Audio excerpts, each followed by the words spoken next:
Sir நான் பயாலஜிக்கலா பறக்கல, கடவுள் தான் என்ன அனுப்பி வச்சிருக்கிறாரு, ஏதோ ஒரு காரியத்துக்காக தான் அனுப்பி வச்சிருக்கிறாருன்னு பிரதமர் மோடி சொல்லிக்கிறாரு. இதை எப்படி பாருங்க? அதாவது மோடி இப்போ ஒரு கேலி கூத்தான ஒரு மனிதராகிவிட்டார். பயாலஜிக்கலாக நான் பிறக்கலன்னு சொல்றதே ஒரு இந்த சயின்டிபிக் வளர்ந்த காலத்தில் 21ஆம் நூற்றாண்டில் 22ஆம் நூற்றாண்டில் போய் இப்படி ஒரு பதில் ஒரு பிரைம் மினிஸ்டர் சொல்றாருன்னா அவரை எப்படி தான் விமர்சிக்கிறதுன்னு எனக்கு தெரியல.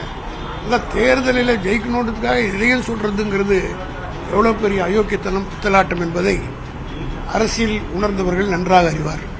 இந்த தேர்தலில் அவர் தோக்க போறாருன்றது தெரிஞ்சுக்கொண்டு ஒரு ஊருக்கு ஒரு போய் சொல்றார்.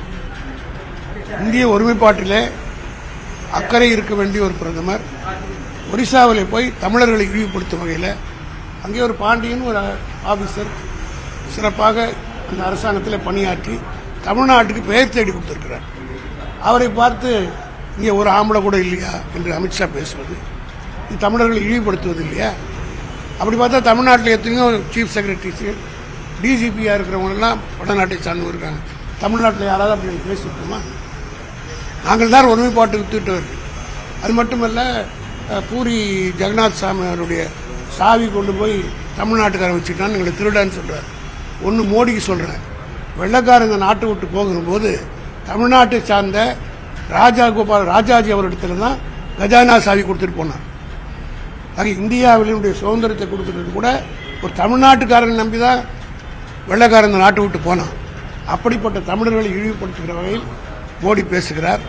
இவருடைய கடவுளுடைய அவதாரம் முதல்ல சொன்னார். இப்போ கடவுள் இதுக்காகவே அமிச்சாருன்றார். அமிச்சிருந்தா கடவுள்கிட்டே போய் அவருக்கு செட்டில் ஆயிடலாம். இங்கே அவர் விரைவு தமிழ்நாடு இந்திய நாட்டு மக்கள் விடை கொடுக்க போகிறார்கள். அனுப்பிய கடவுளோட போய் அவர் ஐக்கியமாகி கடவுள் பணியை தீவிரமாக செய்யும். தேர்தல் ஆணையம் காங்கிரசுக்கும் பாஜகவுக்கும் ஒரு அறிவுறுத்தல் கண்டிப்பாக கொடுத்திருக்கிறாங்க. தலைவர்களும் வெறுப்பு பேச்சுகளை பேசாது. இது தேர்தல் ஆணையத்தினுடைய அவர்கள் நடந்து கொள்ள வேண்டிய விதத்துக்கு மாறாக நடக்கிறார்.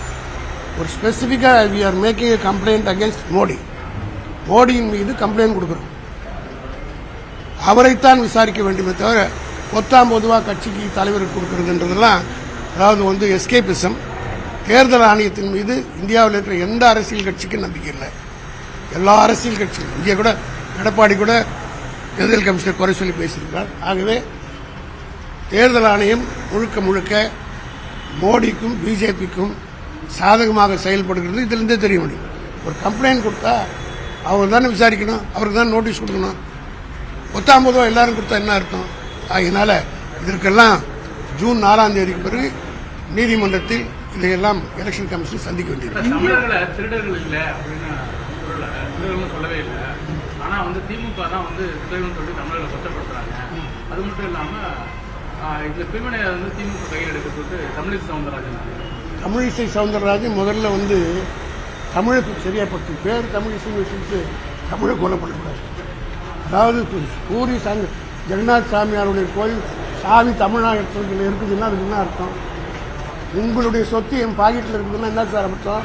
That amounts to theft. உன்னுடைய நாலேஜ் இல்லாமல் உன் ப்ராப்பர்ட்டி என் கையில் இருந்தால் பொசிஷன் ஆஃப் ப்ராப்பர்ட்டி இருந்தாலே தெஃப்ட். இது சாதாரண ஆளு கூட தெரியும். இதை அம்மா பிரித்து பேசுறாங்கன்னா என்ன அர்த்தம்? அதை விட்டுருங்க. தமிழ்நாட்டில் அமித்ஷா பேசினார இங்கே ஒரிசாவில் ஒரு ஆம்பளை கூட இல்லையா, ஒரு தமிழன் தான் அவங்களை ஆளணுமான்னு இதே கேள்வி எலெக்ஷன் முன்னாடி கேட்டிருந்தா உத்தரப்பிரதேசத்தில் நாங்கள் கேட்டிருந்தோமா மோடி போய் அங்கே நிற்க முடியுமா? குஜராத்தில் பிறந்த மோடி உத்தரப்பிரதேசத்தில் போய் நிற்கிற போது அந்த மக்கள் அதை கேட்க ஆரம்பிச்சிருப்பாங்கல்ல. அந்த தேர்தல் முடிஞ்ச பிறகு இந்த பேச்சு இங்கே பேசுறாரு அமித்ஷா. ஆக சந்தர்ப்பவாதி அரசியல் நாட்டை எனக்கு இருக்கிற பயமே இந்த பேச்சுகள் எல்லாம் தேர்தல் முடிந்த பிறகு நாட்டை சின்னாபின்னம் ஆக்கி விடுமோ, ஒருமைப்பாடு குறைந்து விடுமோ, ஒரு மாநிலமும் அவரவர்கள் குடவில் ஆரம்பித்து விடுவார்களோ என்ற பயம் எங்களை போன்றவர்கள் இருக்கு.